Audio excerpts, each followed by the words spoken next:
Hello दोस्तों। मैं Sandeep Porwal, director of Porwal institute of physics Ujjain, आप सभी ट्वेल्थ के स्टूडेंट्स के लिए इलेक्ट्रोस्टैटिक्स यूनिट्स के कुछ टॉपिक्स को डिस्कस करूंगा। तो चलिए हम स्टार्ट करते हैं। तो शुरुआत करते हैं बिल्कुल सिंपल से न्यूमेरिकल से। How many electrons how many electrons can produce 1 coulomb charge. Question में हमें दिया 1 कूलम चार्ज प्रोड्यूस करने के लिए कितने नंबर ऑफ इलेक्ट्रॉन्स रिस्पॉन्सिबल होंगे। मीन्स चार्ज हमें दिया है और नंबर ऑफ इलेक्ट्रॉन्स निकालना है। ये क्वेश्चन मैं आपको इसलिए भी करवा रहा हूं ताकि आपको ये आइडिया हो कि 1 कूलम यूनिट जो चार्ज की है वो एक लार्ज यूनिट है या स्मॉल यूनिट। तो देखिए अभी हम 1 कूलम चार्ज के लिए कितने नंबर ऑफ इलेक्ट्रॉन्स रिस्पॉन्सिबल हैं ये कैलकुलेट करने वाले हैं।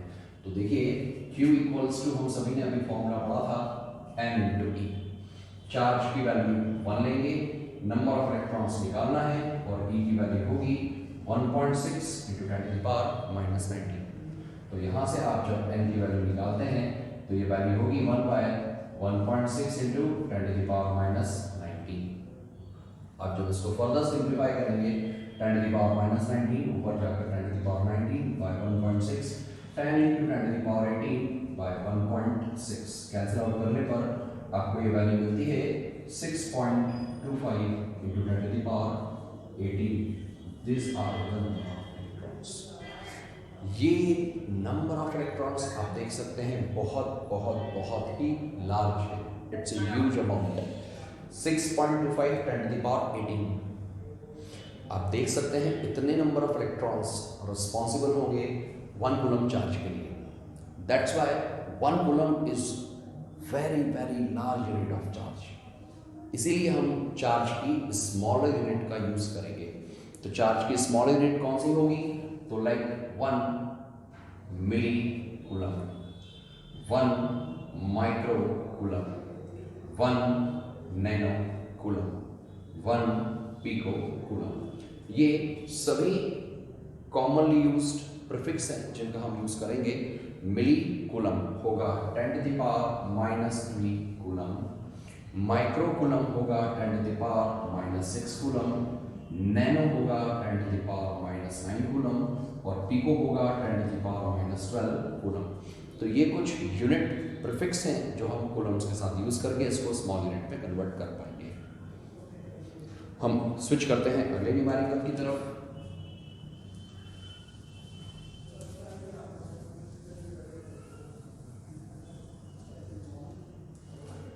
एक और सिंपल क्वेश्चन। सपोज हमें नंबर ऑफ इलेक्ट्रॉन्स दिए हैं और हमें कहा चार्ज कैलकुलेट करिए, तो हम कैसे करेंगे? For example suppose number of electrons है 5 इंटू 10⁻20। कहा कैलकुलेट अमाउंट ऑफ चार्ज। अगर नहीं ये मिटाया था इसके बाद एडिट करेंगे। चलिए हम ऐसे ही बात करते हैं। अगले न्यूमेरिकल जो सिंपल है, नंबर ऑफ इलेक्ट्रॉन 5 इंटू 10⁻20 और हमसे कहा बताइए ये इलेक्ट्रॉन्स मिलकर कितना चार्ज प्रोड्यूस करेंगे। तो चूंकि Q होता है N इंटू E, N की वैल्यू हमें दी है 5 इंटू 10⁻20 और E मतलब इलेक्ट्रॉन का चार्ज 1.6 10⁻⁻19। तो यहाँ पर 5 इंटू 1.6 और 10⁻20⁻19। तो दोस्तों यहाँ आपने जब वैल्यू निकाली तो ये वैल्यू आ रही है 80 कूलम्स। तो अगर आपको नंबर ऑफ इलेक्ट्रॉन्स दिए, चार्ज कैलकुलेट करना है तो आप इस मेथड का यूज करेंगे। इसी तरह अगर हम बात करते हैं कुछ और न्यूमेरिकल्स। अगर हमें क्वेश्चन में चार्ज की वैल्यू दी है और यूनिट माइक्रो, मिली या नैनो यूनिट लगाई है। फॉर एग्जाम्पल चार्ज है 1.6 माइक्रोकूलम और हमसे कहा आप amount of number of electrons calculate करिए। तो उसके लिए अब हम यूज करेंगे Q equals to any formula, but before starting unit 1.6 micro को कन्वर्ट करेंगे 10⁻⁻6 से और E का मतलब 1.6 10⁻⁻19। फर्दर अब आप सॉल्व कर सकते हैं। सिंपली आप 1.6 से 1.6 कैंसिल आउट करेंगे। N की वैल्यू यहाँ पर आ जाएगी 10⁻⁻6 divided by 10⁻⁻19. So we have 10 to the power 30 electrons. तो हमने देखा अगर आप को चार्ज दिया गया है, यूनिट पर फोकस करिएगा और सिंपल से फॉर्मूले से आप निकाल पाएंगे नंबर ऑफ इलेक्ट्रॉन्स। थोड़े और वैरायटी के क्वेश्चंस की बात करते हैं, चार्ज की किस तरह की वैरायटी के क्वेश्चन आते हैं। तो अब आप सुने, अगर if there are 10 to the power 9 electrons are emitting from the body per second. Suppose 10 to the power 9 electrons per second are removing from the body, then how many time? Then how much time? नहीं, question गलत बोला है मैंने, इसको भी edit करेंगे। चलिए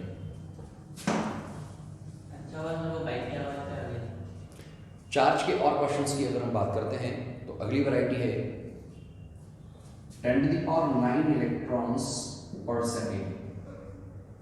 Suppose body is emitting 10 to the power 9 electrons per second. Then how much time is required to attain 1 coulomb charge? देखिए, अगर body 10 to the power 9 electrons per second emit कर रही है तो बॉडी को 1 coulomb चार्ज प्रोड्यूस होने में कितना टाइम लगने वाला है। डेफिनेटली अगर इलेक्ट्रॉन्स एमिट होंगे तो बॉडी पर चार्ज क्रिएट होगा, तो 1 कूलम चार्ज क्रिएट होने में कितना टाइम लगने वाला है, वी हैव टू कैलकुलेट। अब अगर इस क्वेश्चन को हम सिंपल वे में सॉल्व करने की कोशिश करें तो 10 to the power 9 इलेक्ट्रॉन पर सेकेंड रिमूव हो रहे हैं तो 1 कूलम चार्ज क्रिएट कितने टाइम में होगा। तो सबसे पहले तो 1 सेकेंड में हम लोग चार्ज कैलकुलेट करते हैं। तो बेटा चूंकि 1 सेकेंड में 10 to the power 9 electrons emit हो रहे हैं तो अगर हम चार्ज निकालते हैं तो Q equals to N into E से हम चार्ज कैलकुलेट कर पाएंगे। N का मतलब होगा 10 to the power 9 और E का मतलब 1.6 10 to the power minus 19। तो चार्ज की वैल्यू हमें निकल कर आती है, हमें मिलती है 10 to the power minus 9 coulomb. तो दोस्तों अगर 1 सेकेंड की बात करें तो 10 to the power 9 electrons emit हो रहे हैं, चार्ज की वैल्यू ये है, इतना चार्ज प्रोड्यूस हो रहा है 1 सेकेंड में।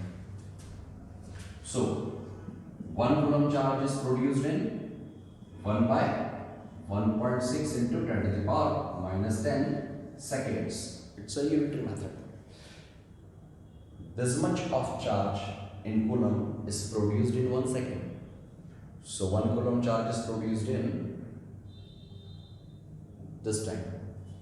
On solving, we have 10 to the power 10 by 1.6, 10 into 10 to the power 9 by 1.6. On solving, we have 6.25 into 10 to the power 9 seconds. दोस्तों इस एग्जाम्पल से मैं एक बार फिर बताऊंगा कि कूलम एक बहुत लार्ज यूनिट कैसे है। अब सुनिए, अगर कोई body 10 to the power 9 electrons पर सेकेंड एमिट कर रही है तो yes it's a huge amount, काफ़ी सारे इलेक्ट्रॉन्स एमिट हो रहे हैं पर सेकेंड में। अगर 1 सेकेंड में इतने इलेक्ट्रॉन्स एमिट हो रहे हैं तो 1 कूलम चार्ज क्रिएट होने में जो टाइम लग रहा है उसकी वैल्यू जब हम कैलकुलेट कर रहे हैं तो ये वैल्यू आ रही है 6.25 10 to the power 9 सेकेंड्स। दोस्तों जब हम इस सेकेंड को ईयर में कन्वर्ट करेंगे तो ये वैल्यू हमें मिलेगी अराउंड 198 ईयर्स, मतलब लगभग 200 ईयर्स लगेंगे बॉडी को 1 कूलम चार्ज गेन करने में, जबकि पर सेकेंड को 10 to the power 9 electrons emit कर रहा है। तो ये वो एग्जाम्पल था जिससे आपको एक बात फिर से समझ में आई होगी कि 1 कूलम चार्ज कितना लार्ज अमाउंट है। चार्ज की और भी कुछ वैरायटीज हैं जो काफ़ी फ्रिक्वेंटली बोर्ड एग्जाम में पूछी जाती हैं, तो वो क्वेश्चन कौन से हैं जरा ये भी सुनते हैं आप।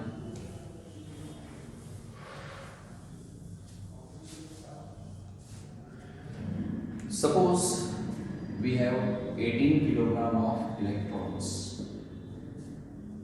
हमारे पास एक बैग है, एक बॉक्स है जिसमें 18 किलोग्राम इलेक्ट्रॉन्स हैं। हमसे कहा आप टोटल चार्ज बताइए कितना होगा। यहां हमें इलेक्ट्रॉन्स का मास दिया है 18 किलोग्राम और कहा इतने नंबर ऑफ इलेक्ट्रॉन्स, इतने अमाउंट में इलेक्ट्रॉन्स हैं तो उन पर चार्ज क्या होगा। तो दोस्तों करने की मेथड, सबसे पहले इतने किलोग्राम में नंबर ऑफ इलेक्ट्रॉन्स हम कैलकुलेट करेंगे कि कितने नंबर ऑफ इलेक्ट्रॉन्स हैं। कैसे कैलकुलेट कर सकते हैं, तो सुनिए, आपको चूंकि मास दिया है तो हम इलेक्ट्रॉन के मास की हेल्प लेंगे। हम सभी को ये पता है एक इलेक्ट्रॉन का जो मास होता है उसकी वैल्यू होती है अराउंड 9.1 इंटू 10⁻31 किलोग्राम। इसको नियर अबाउट हम 9 इंटू 10⁻31 भी लिख सकते हैं। तो दोस्तों अगर एक इलेक्ट्रॉन की बात की जाए तो ये मास है एक इलेक्ट्रॉन का। अगर हम यूनिटरी मेथड यूज करें, चूंकि 9 इंटू 10⁻31 किलोग्राम मतलब एक इलेक्ट्रॉन, तो 1 किलोग्राम में नंबर ऑफ इलेक्ट्रॉन्स होंगे 1/9 इंटू 10⁻31। फिर सुनिए, इतने किलोग्राम मतलब एक इलेक्ट्रॉन, तो 1 किलोग्राम में नंबर ऑफ इलेक्ट्रॉन्स होंगे 1/9 इंटू 10⁻31। सो इन 18 किलोग्राम, क्योंकि हमसे क्वेश्चन में 18 किलोग्राम की बात करी है, तो 18 किलोग्राम में होंगे 18 इंटू 1/9 इंटू 10⁻31 की वैल्यू आती है 2 इंटू 10⁻31। तो दोस्तों अगर हम नंबर ऑफ इलेक्ट्रॉन्स की बात करते हैं तो वो है 2 इंटू 10⁻31। 18 किलोग्राम इलेक्ट्रॉन्स में नंबर ऑफ इलेक्ट्रॉन्स ये रहे हमारे पास। कैसे किया, मैं शॉर्टकट में रिपीट कर रहा हूँ, सुनिए। एक इलेक्ट्रॉन का इतने किलोग्राम मास है, मतलब इतने किलोग्राम में नंबर ऑफ इलेक्ट्रॉन्स है ओनली 1, तो 1 किलोग्राम में आएंगे 1/दिस वैल्यू। 18 किलोग्राम में 18 से मल्टीप्लाई करके वैल्यू हमें मिलती है नंबर ऑफ इलेक्ट्रॉन्स की 2 इंटू 10⁻31। और दोस्तों चार्ज को निकालना है तो Q equals to N into E से हम निकाल पाएंगे। N की वैल्यू आपने निकाल दी, E की वैल्यू आप जानते हैं। तो यस दोस्तों, अगर आपको इलेक्ट्रॉन का मास दे, जैसे इस क्वेश्चन में कहा 18 किलोग्राम इलेक्ट्रॉन और कहा चार्ज आप कैलकुलेट करिए, तो पहले आप नंबर ऑफ इलेक्ट्रॉन्स निकालेंगे यूनिटरी मेथड से और फिर आप उसका चार्ज कैलकुलेट करेंगे। हम एक वैरायटी और डिस्कस करेंगे जो इम्पोर्टेंट है दोस्तों। यहाँ पर मैं जो आपको न्यूमेरिकल्स करा रहा हूँ वो लगभग सारी ही वैरायटी यहाँ पर कवर की गई है। एक और वैरायटी है जिसके काफ़ी फ्रिक्वेंटली क्वेश्चन पूछे जाते हैं। सपोज आपसे पूछा गया 2 मोल्स ऑफ हाइड्रोजन गैस पर कितना चार्ज होगा। देखिए क्वेश्चन में कहा गया 2 मोल्स ऑफ हाइड्रोजन गैस जो है इसके नंबर ऑफ इलेक्ट्रॉन्स जो हैं उस पर चार्ज कितना होगा। वैसे तो हाइड्रोजन गैस न्यूट्रल है तो उस पर कोई चार्ज नहीं होगा। हमसे कहा calculate number of electrons in 2 moles of hydrogen gas. पहले नंबर ऑफ इलेक्ट्रॉन्स निकालिए और फिर उन इलेक्ट्रॉन्स का चार्ज जो है वो कैलकुलेट करिए। तो अब 2 moles of hydrogen gas H2 gas में हमें सबसे पहले टास्क दिया है नंबर ऑफ इलेक्ट्रॉन्स को कैलकुलेट करना है। अब वो कैसे कैलकुलेट करेंगे, तो देखिए हम सबसे पहले नंबर ऑफ मॉलिक्यूल्स निकालेंगे। ऐसा क्यों, हमें पता है हाइड्रोजन के एक मॉलिक्यूल के पास 2 इलेक्ट्रॉन है। क्यों ना हम इन नंबर ऑफ मोल्स में नंबर ऑफ मॉलिक्यूल्स निकालें। तो ये आप बहुत अच्छे से केमिस्ट्री में पढ़ चुके हैं कि 1 मोल में नंबर ऑफ मॉलिक्यूल्स होते हैं 6.023 इंटू 10⁻23 मॉलिक्यूल्स। मतलब 1 मोल हाइड्रोजन गैस के पास इतने मॉलिक्यूल्स हैं, तो 2 मोल में अमाउंट होगा 2 इंटू 6.023 इंटू 10⁻23। ये 2 मोल्स में नंबर ऑफ मॉलिक्यूल्स की बात हमने की है। और हम लोग इंटरेस्टेड है नंबर ऑफ इलेक्ट्रॉन्स के लिए। नंबर ऑफ इलेक्ट्रॉन्स कैसे निकलेंगे, तो एक मॉलिक्यूल के पास फिलहाल 2 इलेक्ट्रॉन हैं, क्योंकि हम हाइड्रोजन मॉलिक्यूल की बात कर रहे हैं। तो एक मॉलिक्यूल के पास चूंकि 2 इलेक्ट्रॉन हैं, तो नंबर ऑफ इलेक्ट्रॉन्स होंगे 2 इंटू नंबर ऑफ मॉलिक्यूल्स। और नंबर ऑफ मॉलिक्यूल्स 2 मोल में कितने आए हैं, 2 इंटू 6.023 इंटू 10⁻23। दोस्तों मैं एक बार फिर आपको शॉर्टकट में बता रहा हूं हम कर क्या रहे हैं। हमसे कहा गया 2 मोल ऑफ हाइड्रोजन गैस में आप नंबर ऑफ इलेक्ट्रॉन्स निकालकर चार्ज कैलकुलेट करेंगे। तो दोस्तों 2 मोल्स में नंबर ऑफ मॉलिक्यूल्स पहले निकालें, नंबर ऑफ मॉलिक्यूल्स के बाद नंबर ऑफ इलेक्ट्रॉन्स निकालें। सीक्वेंस याद रखें, पहले नंबर ऑफ मॉलिक्यूल्स फिर नंबर ऑफ इलेक्ट्रॉन्स। तो यहाँ 1 मोल में इतने मॉलिक्यूल्स, तो 2 मोल में जस्ट डबल हो गए, ये मॉलिक्यूल्स हैं। हमें निकालना है नंबर ऑफ इलेक्ट्रॉन्स, तो एक मॉलिक्यूल के पास चूंकि 2 इलेक्ट्रॉन है तो नंबर ऑफ इलेक्ट्रॉन्स होगा 2 into this much. So these are the number of electrons. It's a 4 into 6.023 into 10 to the power 23. Near about इसको मैं 6 ले लूँ तो 24 into 10 to the power 23. These are the number of electrons. और अब हमें अगर चार्ज कैलकुलेट करना है तो हम सभी जानते हैं Q equals to N into E. यहाँ से हमारे पास वैल्यू आ जाएगी। अगर आपको नंबर ऑफ मोल्स दें तो ये मेथड होगी क्वेश्चन सॉल्व करने की। बिल्कुल इसी तरह एक और क्वेश्चन है एनसीईआरटी का, जिसकी न्यूमेरिकल वैल्यू में चेंज करके आपको समझा रहा हूं। लाइक क्वेश्चन ये है, if we have a cup of water and in this cup we have 180 gram of water. ध्यान से सुने, अगर हमारे पास एक कप है जिसमें 180 ग्राम ऑफ वाटर है, इस 180 ग्राम ऑफ वाटर में आप नंबर ऑफ इलेक्ट्रॉन्स निकालकर उनका चार्ज निकालिए। दोस्तों इस क्वेश्चन में आपको आश्चर्य होगा कि जिस कप के वाटर को अगर हम पी लेते हैं, वैसे तो वो वाटर न्यूट्रल है, लेकिन अगर हम केवल इलेक्ट्रॉन्स पे फोकस करें तो हम देखेंगे इतने से कप में नंबर ऑफ इलेक्ट्रॉन्स का इतना सारा अमाउंट है, इतना सारा चार्ज है, वो अभी हम क्वेश्चन करेंगे तो आपको क्लियर होगा। तो आप देखेंगे एक कप ऑफ वाटर में कितना ज़्यादा ह्यूज अमाउंट होता है इलेक्ट्रॉन्स का और उसके चार्ज का। तो देखिए अगर 180 ग्राम ऑफ वाटर में नंबर ऑफ इलेक्ट्रॉन्स निकालना है तो जो अभी हमने क्वेश्चन नंबर ऑफ मोल्स का किया, बिल्कुल उसी मेथड से हम इसे सॉल्व करेंगे, लेकिन सबसे पहले हम निकालेंगे नंबर ऑफ मोल्स, जो आप जानते हैं। नंबर ऑफ मोल्स निकालना है मुझे 180 ग्राम ऑफ वाटर में। नंबर ऑफ मोल्स होता है given mass upon molecular mass.